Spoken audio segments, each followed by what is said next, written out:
hearty welcome to everyone present here today. I would like to first thank the esteemed panel and our moderator, sir, for being a part of this session and um, providing us with your expertise and your knowledge on the very pertinent topic that we've chosen in terms of green energy for the region of Sikkim, and also in terms of enhancing Balipara Foundation's belief in uh, ecology as economy, in strengthening and creating equitable communities. Here, I would like to highlight the fact that through our initiatives under Rural Futures and Naturenomics, we hope to succeed in uplifting indigenous communities in the most sustainable way possible. Now, I would like my colleague Sandeep to kind of elucidate a little on the Regional Eastern Himalayan Naturenomics Forum. So hello everyone, thank you for joining in. At first I would like to thank you for joining in such a panel to discuss on a topic that is very important to discuss on right now. So at first I would like to introduce you to the Regional Eastern Himalayan Naturenomics Forum of Balipara Foundation. It is a platform that is designed to confabulate upon the rich biodiversity and community practices that has been observed across the Eastern Himalayan capital and countries. It is also to highlight indigenous issues that has been a subject of global interest, along with the intricate relationship that is seen among the forest-print communities residing across the state, among the ecosystems there. Our regional forums stands as a connector to the annual Eastern Himalayan Naturenomics Forum that is going to happen on December, targeting actions and deliberations fostering towards a new model of growth that is designed within the new paradigm framework of ecology is economy. And eventually we are targeting to spread out our works across the boundaries of nations, ethnicities, and languages. I would also like this opportunity to welcome our respected panelists, moderator, and participants to this first edition of Sikkim Eastern Himalayan Naturenomics Forum to discuss upon the expanding deforestation in Sikkim as the state drives towards boosting its economy by constructing multiple mega hydropower projects. Now I would like to introduce our moderator for today's panel, Mr. Amit Patro.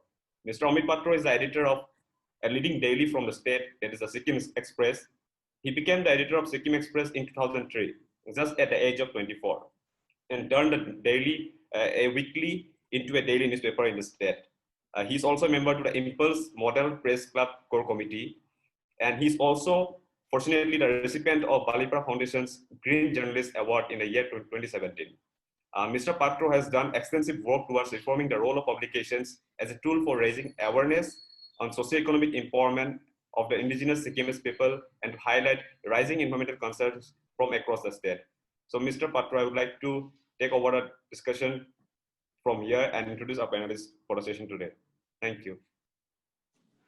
Good afternoon all. A very warm welcome to one and all. The panel today engages to take forward and the dialogue, case studies, and issues from the grassroots of the state, setting the tone for cohesive global engagement and addressal of indigenous issues across the state of Sikkim, envisioning to develop efficient, result-oriented future growth and business models in context to the construction of multiple mega hydro power dams at the cost of facing grim environmental repercussions soon. Having said it, gives me pleasure to introduce the panel members. Let me start first introduce a panel member, Ms. Mayalmith Lepcha, who hasn't joined us yet. Ms. Mayalmith Lepcha is a strong flag bearer of Lepcha culture and traditions and has been working to protect Zongo, the homeland of Lepchas, indigenous Sikkimese tribe, for as long as she can remember. She and her organization have been fighting for over 14 years against onslaught of large run of the rivers to build dams in Zongo and other parts of Sikkim. She has also dedicated a lot of efforts to keep Lepcha culture and traditions alive and passing them on to the future generations of young Lepchas. She is the president of the Sikkim Indigenous Lepcha Tribal Association and regularly organizes events and programs for young Lepchas. She is a believer of gender equality and regularly encourages young Lepcha women to take a more active role in leadership. Our second panelist for today will be Mr. Gyatso Lepcha. Mr. Gyatso is an activist and a social entrepreneur. He is the General Secretary of Affected Citizens of Teesta, an organization which has been spearheading anti-dam movement for past 20 years in Sikkim. The organization has also done historic community-led hunger strike in 2007 to 2009, 915 days, which forced government to scrap 4 dams in Zongu region. ACT still effectively runs campaign in Sikkim, Save Teesta campaign, which is trying to fight upcoming NHPC 520 megawatt in the last stretch of the free-flowing river. Our third panelist needs no introduction. Professor Mahendra P. Lama, a noted development economist, has been a senior professor in the School of International Studies in Jawaharlal Nehru University, New Delhi. He is presently Chief Economic Advisor in the rank of a cabinet minister in the government of Sikkim. He was the founding Vice Chancellor of the Central University of Sikkim and became the youngest VC of a national university in India. He served as the Chief Economic Advisor in the government of Sikkim with a cabinet rank in 2002 to 2007, and the Pro-Vice Chancellor of Indira Gandhi National Open University, IGNOU, New Delhi. He is presently Government of India's nominee in the Eminent Persons Group set up by the Prime Minister of India and Nepal. He was bestowed full professorship at the relatively young age of 39 by India's premier Jawaharlal Nehru University. Our final panelist for today will be Mr. Himangka Kaushik. Mr. Kaushik is a research analyst at TERI School of Advanced Studies. He has a master's degree in renewable energy engineering and has worked in sectors relating to energy efficiency, solar rooftop segment, and energy policy. So my first question will be today to Mr. Gyatso Lepcha. Sir, based on your starting point in May 2015, with regards to the community conglomeration, what has been the thought process and actions of the impending hydropower projects in the Lepcha reservation area and its vicinities? If you could please share some thoughts on the same. Thank you, Wilpara Foundations, and thank you, Amit Patro, for the questions. I think basically, yes. Well, I mean, with some reasons, the hydro dams in not just in Sikkim, but all the North Bengal hills, which touch our beautiful Darjeeling and foothills of Darjeeling and Kalimpong and all the North Bengal hills. Unfortunately, it has still. I mean, I feel very bad today. Still, it's still a Zongo issue and indigenous issue, and it's always known as like Lepcha's issue. And I keep wondering why we can't change that. I mean, river flows through every one of us to every one of our villages, and every one of us our land, agricultural land, and it's been feeding to all of us. I mean, somehow it's been always been a Lepcha's issue, ACT issue. I think that's one reason. That's one reason why we have not been able to really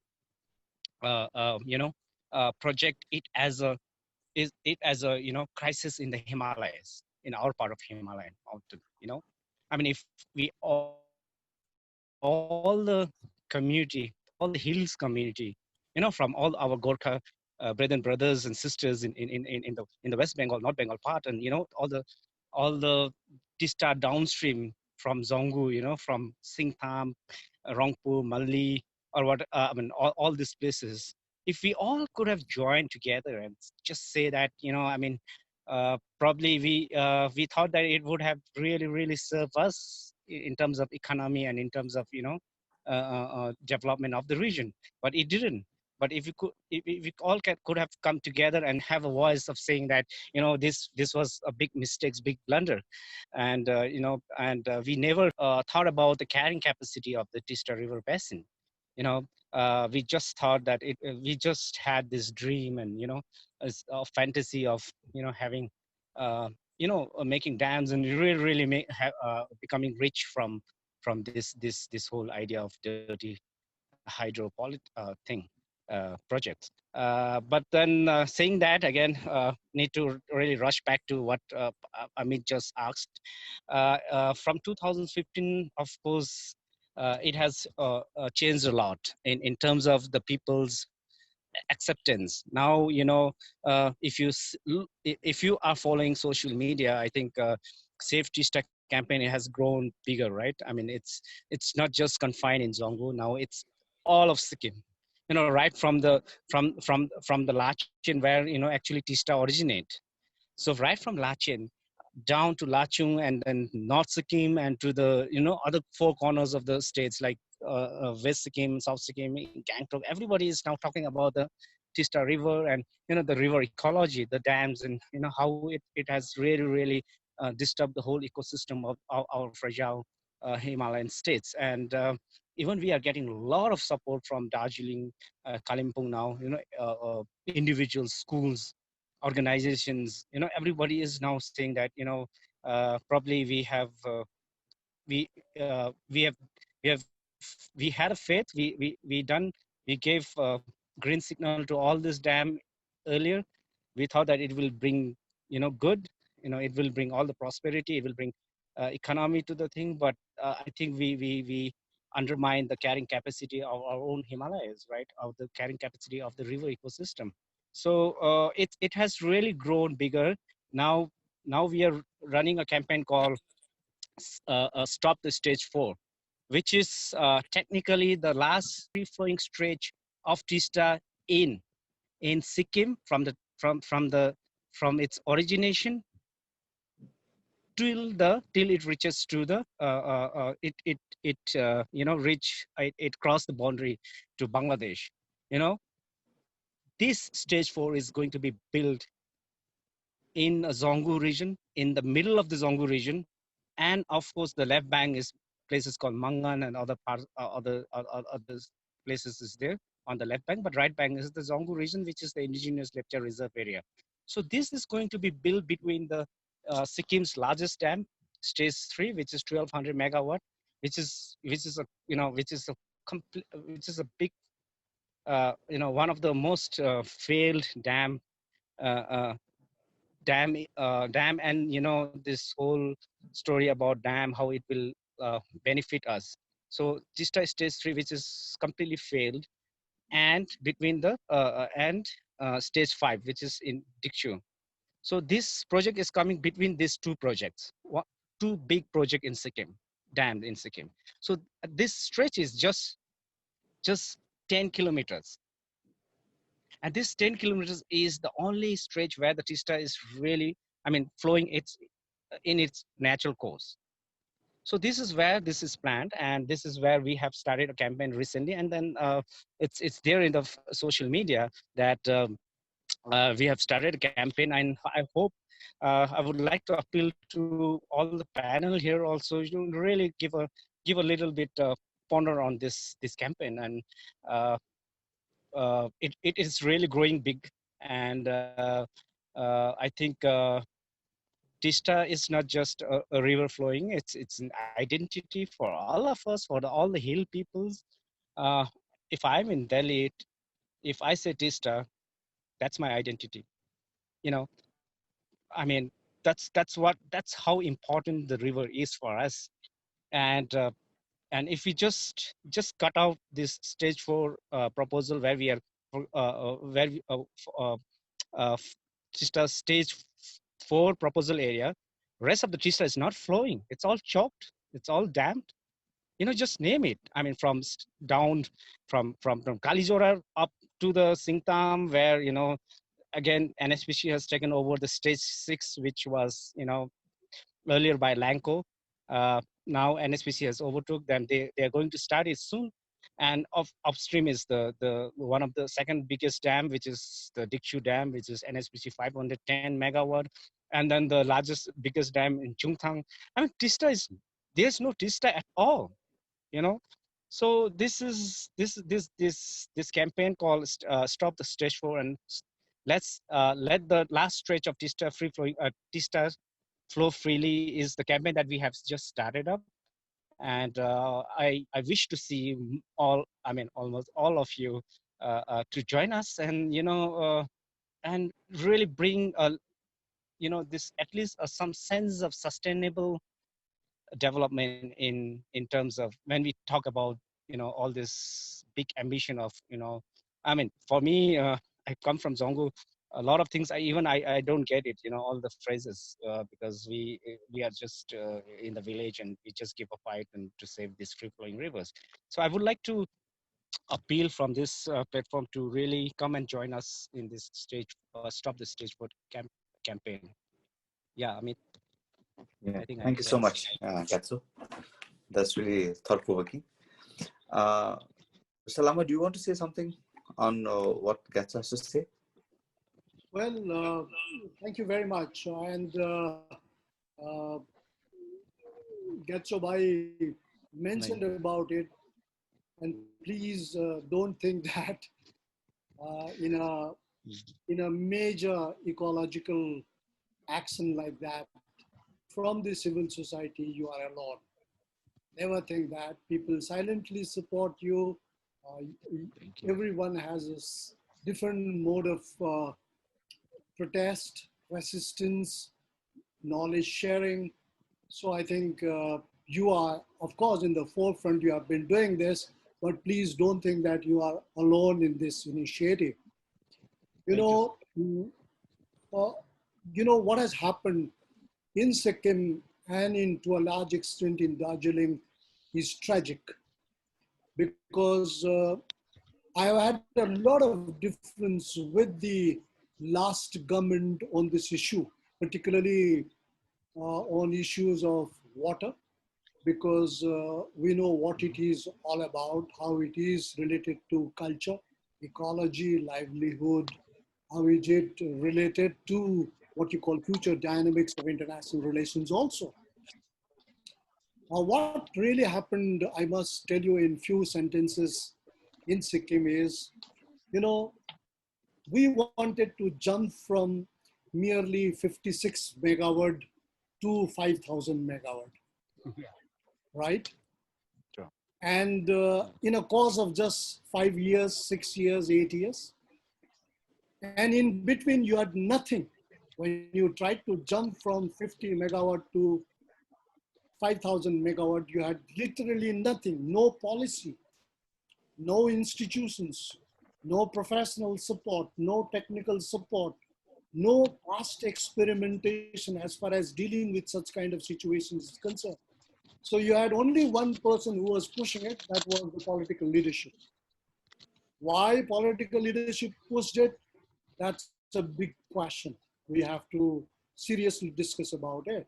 But all of us said no to this. I must tell you, I did not say anything in public those days, precisely because I was holding a responsible position.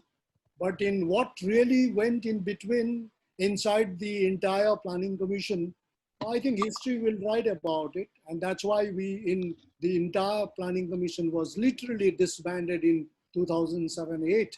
If you could kindly see into that. After that, I don't know who looked after the planning commission.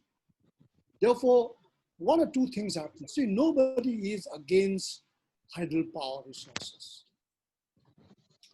And because everybody requires electricity, everybody would require electricity in many, many areas. What we are against is the way you approach it, the way you bring independent power producers and power developers, the way you handle cultural ecology, the way you handle scientific and technical issues.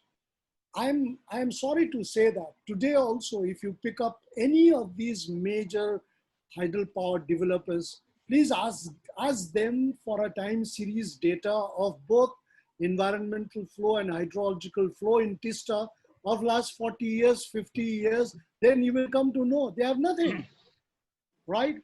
And on top of that, nobody is really willing to discuss what are the impacts of climate change on these hydrological flows and environmental flows. No agency has factored in any of these concerns in the reports. You will be amazed to see. Gyatso, you remember, you would have seen.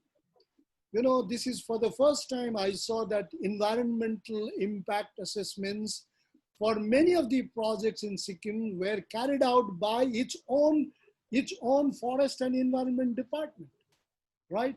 And there is not a single paragraph on seismological issues. and Sikkim, all Sikkim, Darjeeling would be covered under what you call it, the zone 4. That is one of the most dangerous, Yeah. vulnerable area. Therefore, I think we will have to really remodel. It's not only the job of an activist. It is the job of the entire civil society, governments, thinkers, universities together, NGOs to come together and see what has gone wrong in the development model as such. And this is reflected in the entire development model. Let me bring slightly larger issue, Yeah. Gyatso by here. You know, Yeah. we really have to think our development model as such.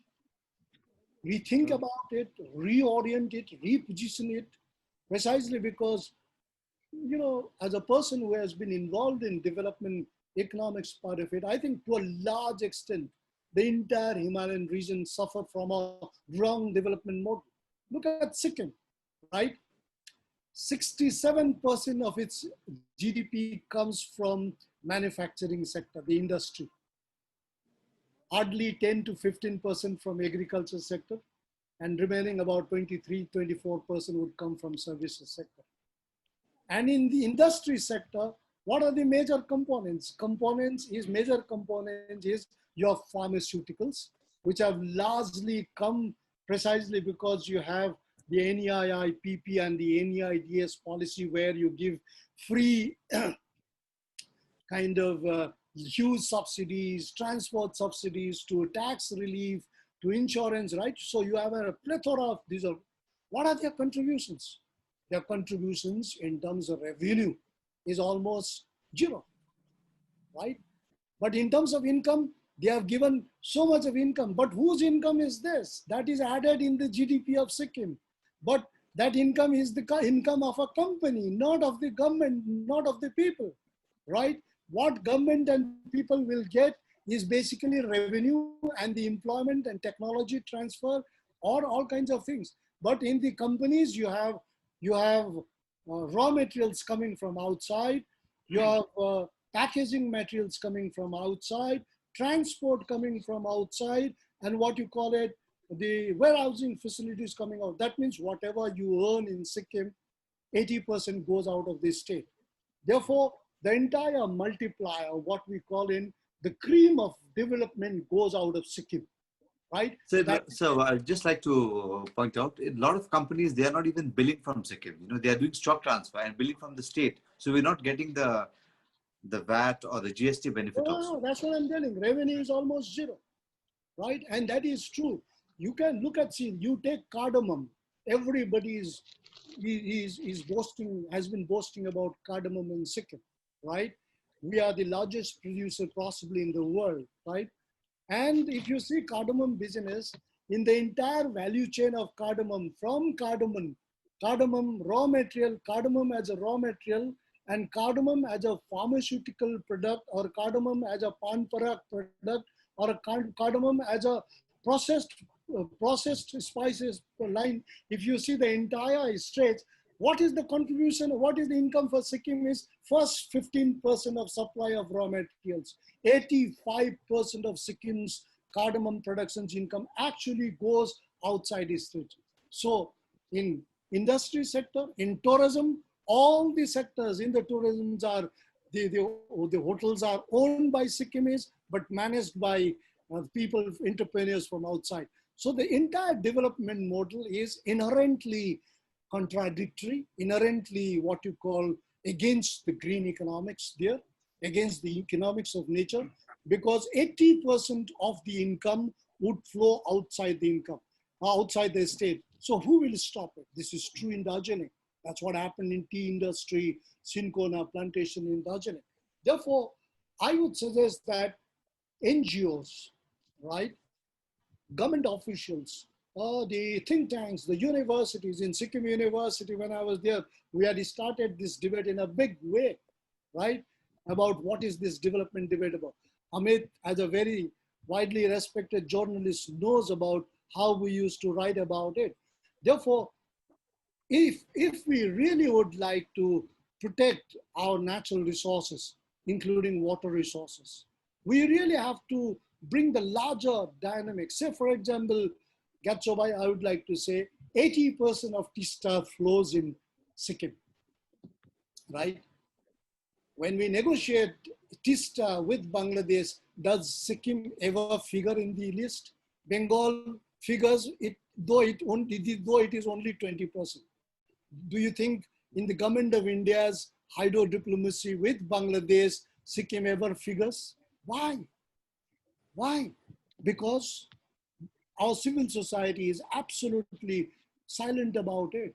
Therefore, I think we will have to figure in the much, much bigger dynamics of development and much, much narrower dynamics of development that is very, very crucial for us today. And let me say this in a very, very forthrightly manner, regardless of my affiliations with any institutions. Thank you. So now you are like in the government in as the chief economic advisor. So like you should guide the government how we can also be how we can take this forward. So now the next question I would like to ask. So how do you see an amalgamation based on the vision document being prepared by Northeast 2035 under the Niti Aayog incongruence to hydropower as an important element towards conversation and, of course, building community reliance? I think, you know, we don't have plans in India, unlike up to the 12th plan. We had a planning commission, very well documented plan documents, right? Now we have no planning process in the country. So no state has a plan. All the planning departments have become, you can call it any other department, like any other departments. They don't have any planning process, which is not a very good sign for the country. In our country where the plan development after 70 years have not reached many parts of India, we withdrew plan development process before it reached the communities. I've seen many parts of India where the plan development process has not reached. My own place in Darjeeling, right? My own place in Darjeeling. I come from a tea garden in Darjeeling and I see no plan process. And I tell you, whenever I used to ask the government, you know, my father, my grandfather, my great-grandfather and me, we drank water from the same spring. So I asked my government here in Bengal, hey, what is this? We don't have a pipeline. We don't have a drinking water facility in my village as yet. This is me, the fourth generation. Possibly my children would also face this. Government would say, oh, your place is inaccessible. Government cannot reach that place. It's a remote place, right? Then I would ask the government now. My father never asked. My grandfather did not ask. I asked, then how did Coca-Cola reach my village? How did shampoo reach my village? How did Uncle Chips reach my village? They are just companies, you are government, right? Now, the moment you question it, then the debate becomes slightly higher, right? And therefore, in Niti Aayog, what we are doing is, now our Prime Minister wants that the entire country should be run by a very comprehensive vision document. So we are preparing a comprehensive vision document, India 2035, and some of us have been given the assignment. I have to lead the team, of course, to do a vision document for Northeast. My advantage is we did this exercise in 2008 to produce 2020 document. Now, in one of the major aspects in this document is really to strike a balance between nature, community, development, and forces of development. How do you really match or strike a balance? This somewhere, as Gyatso rightly said, all of us, somewhere we got dislocated, derailed in the process. That's why there is a protest. You can see in Arunachal Pradesh, you can see in Darjeeling, you can see in Sikkim. So how do we do this? One of the things what we are trying to do in this entire game is to really not talk of a small place, talk about something big, say for example, we will talk about organic farming across Northeast. So there will be organic value chain across Northeast, starting from Sikkim, ending with Manipur, including Arunachal Pradesh, Mizoram, Tripura, all kinds of places, and connecting it with the value chain, the organic value chain in Southeast Asia, going across to Myanmar, to Laos, Vietnam, Cambodia, Singapore, and further to east, that is including Korea, China, and to a large extent even Japan. In doing this, what we are trying to really take advantage of is India's Act East policy.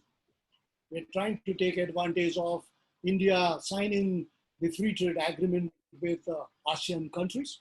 And we are trying to take advantage of India building trilateral highways between India, Myanmar, and Thailand. So I think in a way, what we are saying is, why do you talk about a small unit? Why not 7 states, 8 states come together, create a highway of organic farming, create a highway of floriculture and horticulture, create a highway of tourism and get into the business so that everyone which is covered in the highway, communities, natural resources, cultures, societies, right, communications, technologies are taken care of. So this is what we are now thinking, because a truncated development process, a kind of a very segmented intervention, right? And to a large extent, a very small thinking did not really help develop the entire Northeast region. So we are really thinking slightly in a bigger scale. We would require the support of all kinds of constituents in Northeast India and rest of India, and of course in Southeast Asia. And we are keenly looking forward to this. Thank you. So, but if you just just sharing a thought with you, the Northeast Council, which is there, why isn't it so effective, like in bringing all the states together?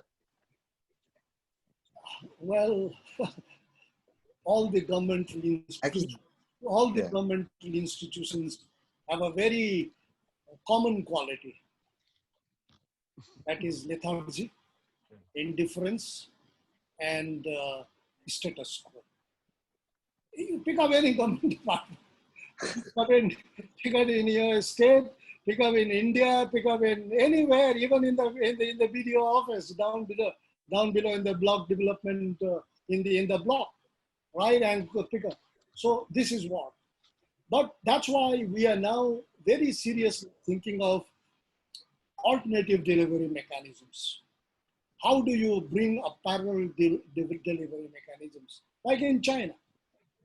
The Chinese government says that it brought almost 500 million people who were below poverty line, now above poverty line in the course of last 15 years, right?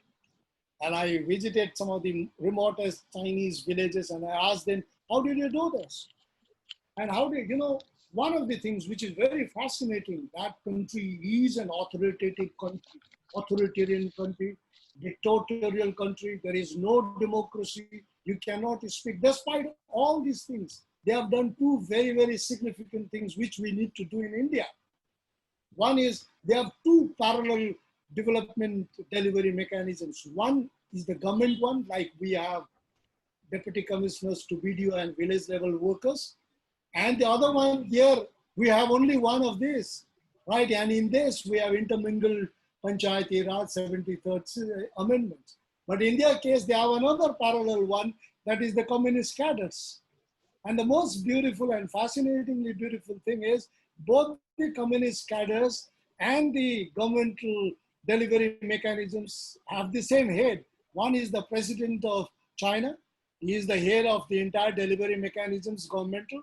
And one is the president of Communist Party of China, who is the head of the delivery of all the Communist Party cadres. And they check and balance in such a manner, right? And they design programs at the micro level in such a manner that I was amazed to see in a country, huge country like China, the micro level interventions of absolutely brilliant quality, right? And in our case, micro level interventions are hardly taken care of. Yeah, therefore, I would say an organization like NEC has to be partnered not by pure bureaucracy. It has to be partnered largely by civil societies, NGOs, think tanks, universities, technical institutions. Today it remains a wholesale. I'll tell you, in 2004-5, we were in the committee of revamping Northeast Council of the Ministry of Home Affairs. I happen to be in that committee. And you'll be surprised, we find 90% of the staff members in the Northeast Councils were basically of clerical nature. And the 10% who were technical professionals, can you imagine who will overwhelm whom? 90% would definitely overwhelm 10%. Therefore, the development model, the developed delivery mechanisms, the administrative systems have to be changed. I, for one, have been arguing with various agencies, Government of India, that why should donor a Ministry of Development of Northeast region should be located in Delhi. This is the only ministry which has a geographical base. We don't have any other ministry in the country, right? And Northeast is the only region in India where 10% of the budgets of all the ministries have to be allocated compulsorily for the Northeast region. It is the only region in the world, in India, where you have specific policies, constitutional policies, financial policies, institutional policies. So I said, why not we take Northeast Development Ministry to Northeast, and let's see for next 15 years what happens, how it changes the governance system there. But we are in minority, so our voices are marginalized. Therefore, but we have to really keep it forward. Yeah. Thank you. Thank you so much, Mr. Lama, for sharing your views, thoughts, and experiences. Now, I would like to ask our third panelist, Mr. Himangka Kaushik, how do TERI envision a society which requires hydropower, the angle of sustainability, and other nuances that you could highlight as a research analyst? I like to highlight few initial points before, and then afterwards add on what Professor Lama and Mr. Gyatso had spoken. So initially, look, Sikkim as a state is a power surplus state. It is one of the first states in India to achieve 100% electrification. So as a result, but however, the demand of Sikkim is actually, the total generation of power generation in Sikkim is actually very, very high than the actual demand of the Sikkim. But the reason for such a thing is because the government of Sikkim has seen hydroelectricity as a major source of revenue generation for the state. Not for the, it is one of the most, as a very high revenue generating aspect for the state. As a result, what has happened is that instead of looking at the smaller hydroelectricity projects or dams, we have large hydroelectricity dams coming up in the state, and Teesta as a river is almost lost as a river. I won't say it is a river anymore. However, looking at the things forward, what has happened in Sikkim, in terms of the technical point of view, given geography and the topography of the Sikkim, of the state of Sikkim, we have a very high transmission and distribution loss, which means, there's almost like 30% of the energy that is actually lost during transmission and distribution. This means that if there's a demand of 100 units, if 30% of that 100 units is lost during transmission, there is more demand in the generation side, generate more electricity to compensate that loss. So if the government can actually work on the energy efficiency part of it, then maybe the demand for generation will actually come down, and actually we won't be requiring so much of hydroelectricity plants in the state. There's another catch-22 situation here. So if you keep on adding your generation, the capacity of your generation in the state, what you have to do is that you need to come up with power purchase agreements with other utilities and other states who are power deficit, However, now there is a catch. What if that particular utility is not willing to buy the power that you were generating? So the entire revenue model or the entire economics is affected somehow. It will actually backfire if the other utilities are not willing to buy your power once you have already generated that. There is a case. And also now, if the government looks at hydroelectricity projects and as a major source of revenue, then I think there is a problem with that. You cannot have one certain one particular aspect or one particular development model when it comes to economy. You have to diversify your economy. And I think Professor Lama pointed out very nicely when he spoke about the organic state. I mean, the organic agriculture in the entire Northeast and also Sikkim. And we know that Sikkim is one of the first states to be recognized as the organic state. Now, now there's one more thing that I like to highlight is that to securing the lives and the livelihoods of the local people who are engaged in organic farming. For example, let's say all these hydroelectric dams, if they come up, are actually going to affect the farmers, the local people who are engaged in organic farming. Now, if that is so, then there we have a problem because the energy, I mean, if organic organic products is what you want, what you try to promote, and if the hydroelectricity dams are actually affecting the production of your organic cultivation, organic agriculture, then obviously there is a problem. So these are things that we need to look into. And coming to large hydroelectricity dams and also the sustainability part of it, there are certain assessments which are of international benchmarks known as environment, social, and governance. In short, we call them ESG. This actually looks into the gap analysis of different environmental factors, of different social factors, and also of different governance factors. They are sort of benchmarked internationally, and every development project should actually come under the ESG indicators. And I believe, if I'm not wrong, I believe the Teesta stage 5, which is of 510 megawatt under NHPC, they have actually done one particular assessment study of the ESG, and they have said that this is one of the best practices that the entire world can learn from. However, we need to have more and more of these assessment studies of not only of the existing plants, but also for the plants that are yet to come, because they give us a very holistic idea or a very holistic understanding of the development of all these hydroelectricity projects that are going to come up in the future. And the other one that I like to highlight is what Professor Lama said is about the obviously diversifying the economy is a prime should be one of the priorities for the government. I mean, you cannot rely on one source of revenue generation for your state. You have to look at other aspects. What if one source of is hit? What if we can look at other things that can actually compensate for the loss? And also, given the topography and the seismology of the entire northeastern state, large hydroelectricity dams do not actually make sense for the state. We have seen that in Sikkim. We are also seeing that now in Arunachal Pradesh, the large hydroelectricity dams coming up in the state, which is going to have an adverse impact in the entire region. And accordingly, how I feel going forward with hydroelectricity dams is really to look into the aspect of environment, social, and governance. If all these three indicators are taken care of, then I believe we can the entire development model and the economic surrounding it can be sustainable in the future. Amit, sir. Okay. Thank you so much. Mr. Gyatso wants to comment, please, Mr. Gyatso.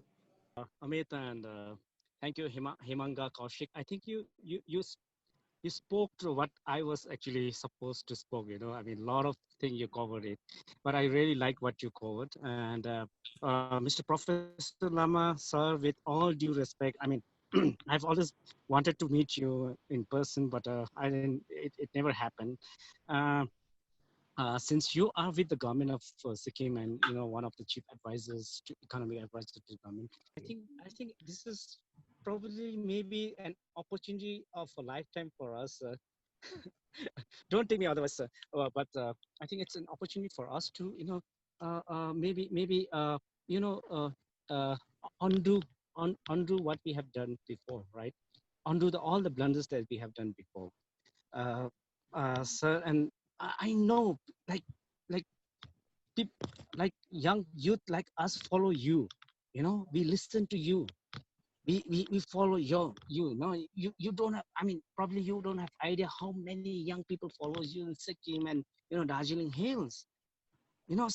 So I mean, I as an activist, I always want to meet you and really sit with you with cup of tea or whatever, and really talk about all this, this whole hydro issues in our part of the hills. It's not just Sikkim. I mean, Darjeeling and Kalimpong is on the receiving end as much as we. Because just today I was looking at some of the social media in Sikkim social media, but this road, national highway, it just reaching right from the Siliguri to till the Rangpur is nothing. It's just less than of 60 kilometers. We always get, we always suffer on this, and this is, if we all observe, this is after these constructions of the stage, low dam, Teesta stage, I don't know, 6, and I don't know which one is that, but 2 of them, it has really triggered more landslide, more sinking of the place, and we always have suffered, in a local level. Coming to the point, what I was listening, and then just to say, just to mention that I was checking this app, the Video Prava, the Ministry of Power app, which refresh us every 15 minutes the power necessity, the consumptions of each state and how much we are selling. I was just checking. Sikkim was 48 megawatt we consumed yesterday. 48 megawatt. Yesterday we consumed that much.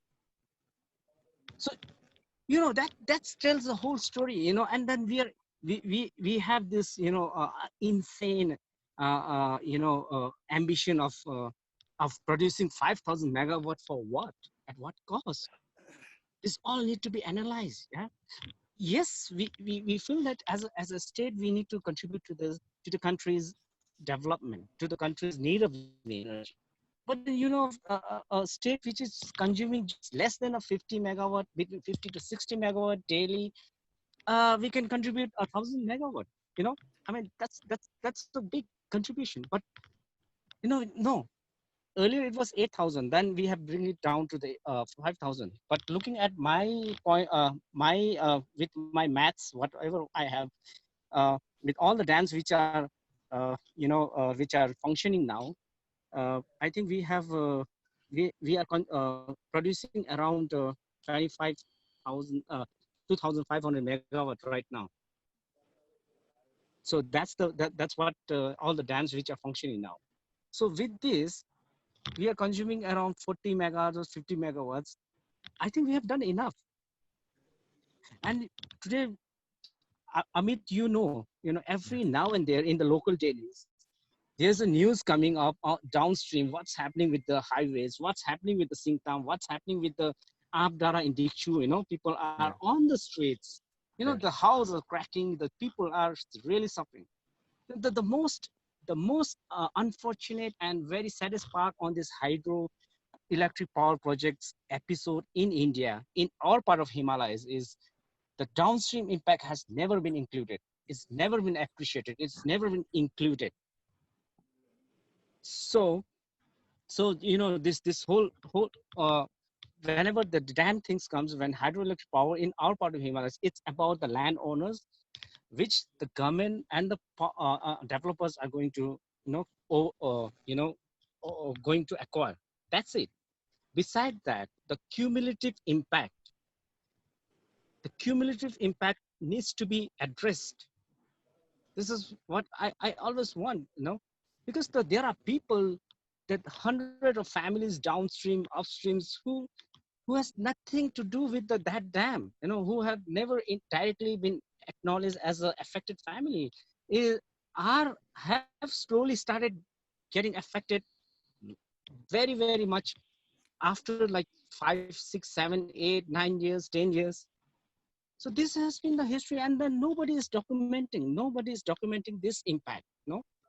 So in terms of economy also, when this is in terms of in context of Sikkim, the stage 3, which is 1,200 megawatt, the biggest dam in Sikkim, in actually North Bengal Hills and the Sikkim, which is supposed to produce 1200 megawatt, is today the government of Sikkim actually has to come and bail out that project with the virtue of course, the 2011 earthquake, which all their funding agency, they just backed it up, they back up, they just ran away, and the government of Sikkim actually came and bail out that project. Absolutely. Invested 51% of the shares on that project. Only it was ego. I believe as a layman, as a villagers, as an indigenous person who is fighting for it was just ego, because that time, because the government of Sikkim came up with this whole idea of that dam will bring development. Dam is such a, fairy, and no, it all started weaving, the story of a fairy tale with this dam. So that was just the ego thing. Government of Sikkim went ahead with, you know, bailing out this project, this project was estimated of around before, when it started, it was in estimate of 6,800 crore. 6,800 crore was its estimations, early estimations. But when this end up, when the government of Sikkim came and bailed out and bought this 51% share, the project's cost was more than 14,000 crore. And the shocking part is when they started generating, when they went to the PPA, for the what they call this power purchase agreement, which was signed by four states: Haryana, Punjab, Delhi, and Rajasthan, I guess. These four projects, by then, in India, the the electricity generation power supply was surplus, and the other company was selling it in a lesser prices. So these four states just denied. They don't want to buy it. Government of Sikkim has, and the Urja, this State Street, whoever the developer, has to bend their knees and then sell it in lesser price, like ₹2.90 they are selling it now. But in MOU, it was said, it is written in the MOU, in the PPA, power purchasing agreement, that we will say the once this project start generating electricity, we are going to buy it at the price of ₹6. So, I don't understand as an individual, as a person who lives in such a remote place. I can understand all this maths and how we have been duped, how we have been are in debt now because the government has put so much of investment in that project, just because it's a few politicians' ego. They did this wrong to us, and now today saying that that the dam will come up, and then this the present regime who came up with this foundation of saying that the previous government SDF party has ruined the whole river ecology, and they came into power with this slogan that Teesta should flow freely. We cannot exploit Teesta further more in future. So they come in. Now today they're pushing for stage 4, which is 520 megawatts. Well, I think this is happening.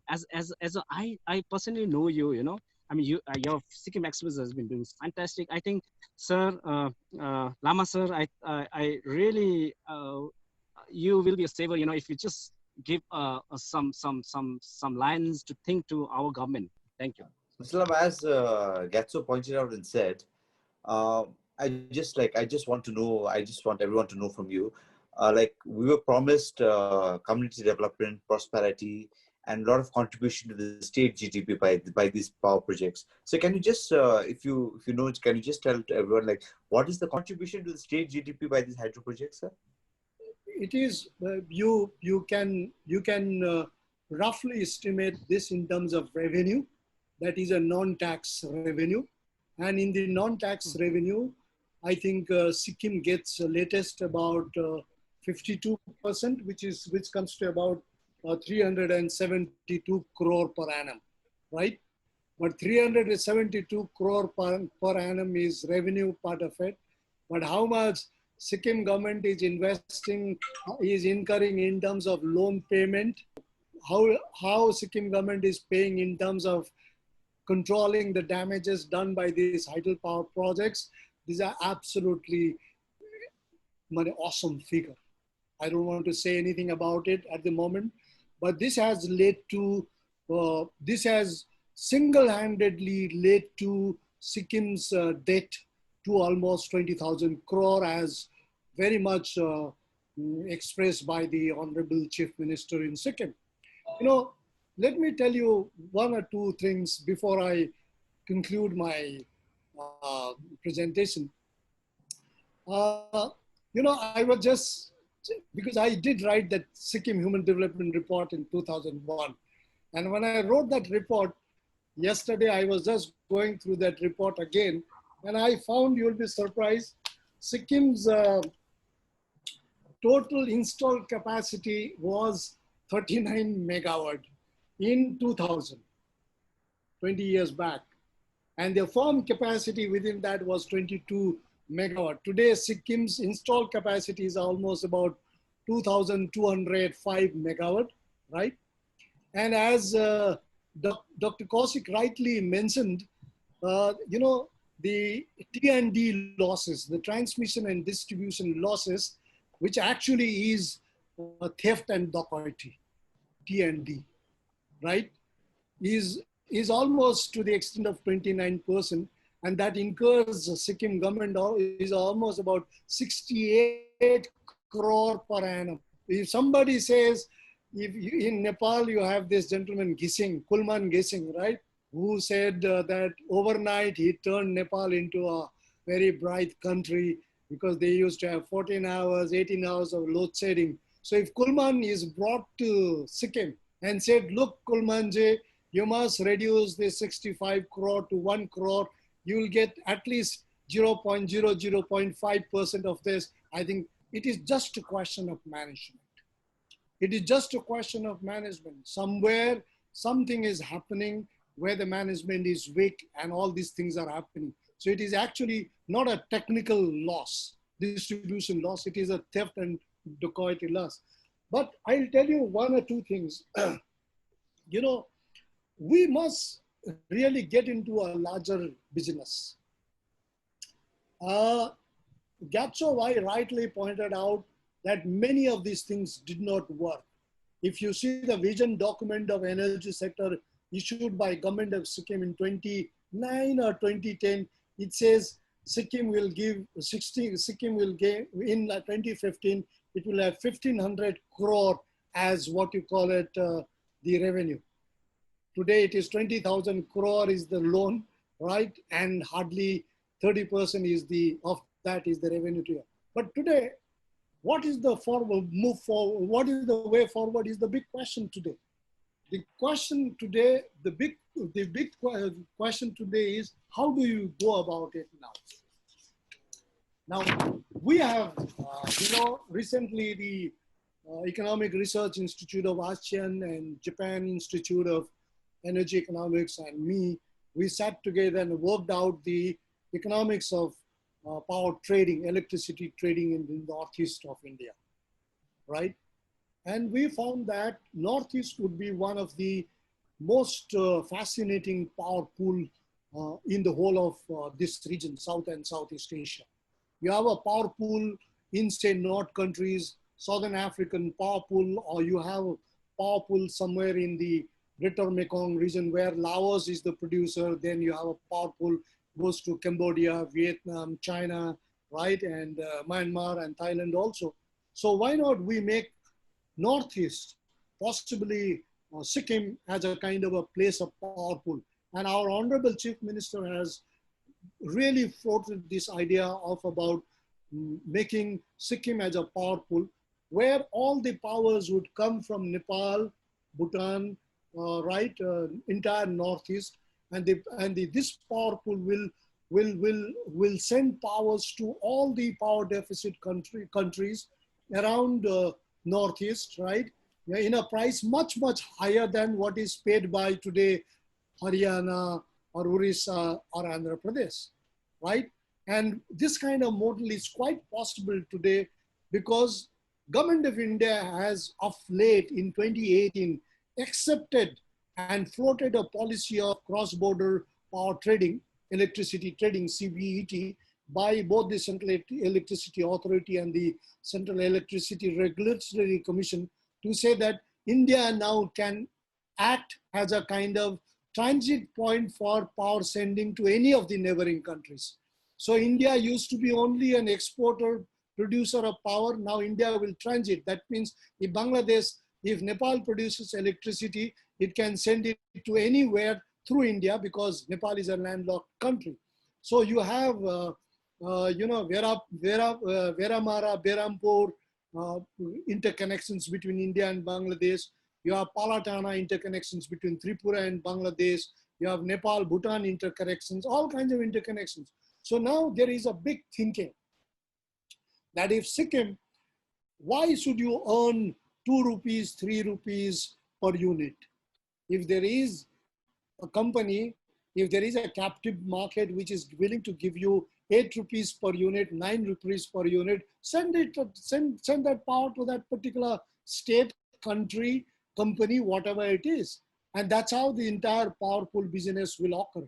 Now they do it in the power exchange mode, but this is much, much bigger than board. Can Sikkim play this kind of role is a question. Does Sikkim has the technical capability? Does Sikkim has the professional, expertise on doing all these things? Is a big, big question. But if this is done, right? If this is done, at least whatever units have been developed of about 2,200 megawatt would not be a headache or a burden on Sikkim in the course of next 20 years, 30 years. So I think we have to change the development. Even like we take, we are dealing with this power developers on a percentage basis. If this would have not done, and if we demand a minimum guarantee of so much every year, henceforth, within all the state governments. You are right. All these happened precisely because government of Sikkim did not have policy. And why it did not have policy? Sometimes it pays not to have a policy. Not to have a policy itself is a policy. Do you get it? Because if you have a policy, means you are disciplined, you are code bound, you are accountable to, you have to be transparent, you have to be accountable to publics. And so if you don't have a policy, means you can move in 10 different ways the way you like. Possibly the political regime that time did not want a policy of this nature. The PPAs which were done and which was drawn and which is now referred to by Gyatso, I was surprised to see these PPAs later on. And these PPAs clearly showed that there was something wrong in the tender documents. That was something seriously wrong in the bidding process.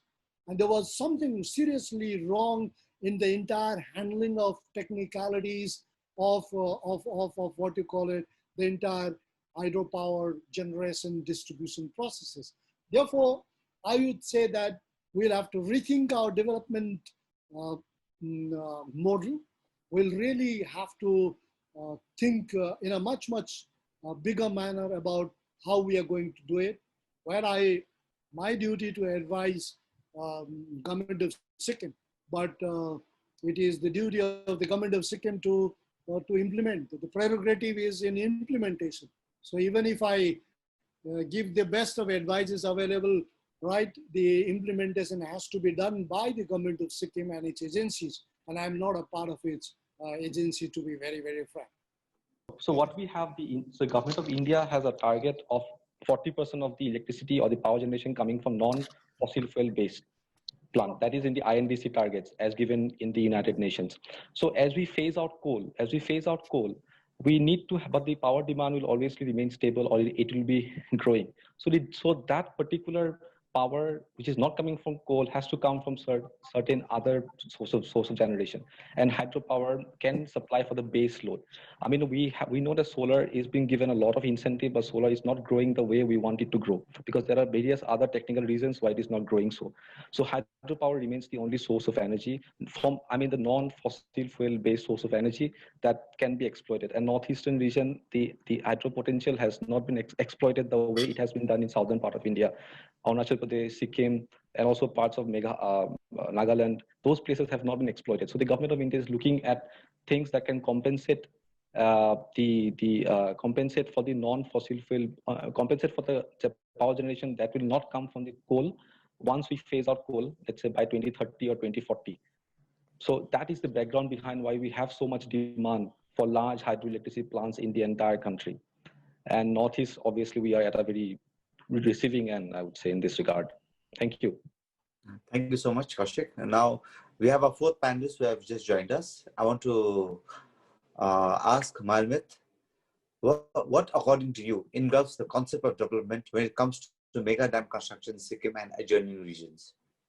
Geologically, the Himalayas are the youngest mountain, and the eastern Himalayas are the youngest of the youngest mountain, and therefore the most vulnerable to modern development activities, unless the balance by necessary environment protections has been, looked on this, and measures, whatever, like a big project or any small project, it should be really, studied. It should be really planned. Then only we should, go this project. So like that is what like I want to tell, because in like we as an activist, that I'm working with an ACT for last 12 years along with Gyatso. I just want to just add on this, like to relieve the indigenous community. We're having a difficult causes by the mega dams and deprive benefits from them. I feel that it should be suitable. The relocation needs to be planned close to project sites for the local laborers, avail the benefits of the power generations and accruing prosperity. This will fulfill the objective of inclusive development. Engaging the local community is important because they are, the familiar with the terrain. It's a vulnerable areas. They are like climatology and other social vulnerability. Monitoring in the necessary so sensitive social issues and concerns are addressed. Needs of the, it cannot be overemphasized because local concerns will be available to the government as well as the mega dam builders, and concerns can be suitably accommodated. First of all, the project should be also planned that this needs the land reclamations of should be minimized, since these projects cannot be mammoth. The most economical burden on the government and the builders, importantly, cannot be passed on to the local community. However, needs to be part of the project planning so that no ceremony between the local communities and the government as well as the builders arise. Paradigm revolves around the national, regional, and local development in an inclusive manner, project and economic benefits to the local communities as long as the project caters to needs all the stakeholders. But what is happening in Sikkim is, unfortunately, what has happened in the past in Sikkim is total inclusions of the, the local Lepcha indigenous community, where planning, executions, supervisions, and benefits have been imposed on them, benefiting only a few through corrupt practices at all levels, be it central government, be it the state government, be it the local level. I would like to, request Professor Mahendra Lama, sir. I would like to request you, since you know Sikkim so well, to convey these observations of the meeting that we are having today to the concerned authorities, that in the long term, excluding the affected local communities could only use in the pandemic called naxalism, etc., in otherwise a peaceful Sikkim. I would like to thank you and my compliment to Professor Mahendra Lama and everybody in the panel's discussion. Yeah, thank you, Mayalmith, and thank you everyone for being part of this session we had today. I would like to thank Eastern Himalayan Naturenomics Forum for holding the session, and personally once again like to thank all our panelists, Ms. Mayalmith Lepcha, Mr. Gyatso Lepcha, Professor Mahendra Lama, and Himangka Kaushik today. And it was a very fruitful session. I hope you all enjoyed. So I would like to end the session here. And if anyone wants to say anything as a closing note, you can please go ahead, or would you like to end the session? Thank you. Thank you, everyone. Thank you. Thank you so much. Thank you very much. Everyone, yeah. All Thank the you. very Thank you, sir. Panelists and Mayalmith Ju, thank you very much. Please don't be a Naxalite. I was just reading a book by the Naxalite. They have a very different history. I think your concerns are so genuine concerns. And as a hillman, right, as a person who loves, I'm always proud of my roots. I always say that. And my roots are basically my family, friends, springs, rivers, songs, folk songs, dances, animals, all kinds of things.